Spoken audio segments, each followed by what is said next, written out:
Comecei a escribir en galego, creo que xa hai moitos anos, ano 1983, por aí.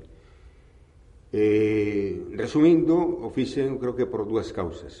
Unha causa que podemos decir subxectiva, foi unha decisión política, xa que eu comprobaba que o idioma galego fora atrasado durante séculos.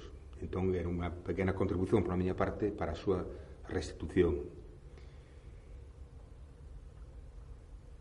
E a causa obxectiva pois simplemente foi con ocasión de un convite que me fixeron para realizar un libro de texto de filosofía, que é a materia que eu imparto en común, en galego, e a partir de aí me din conta que nese campo, en concreto no ensayo, había moito camiño que andar para a normalización do idioma. Esas son as dúas causas fundamentais.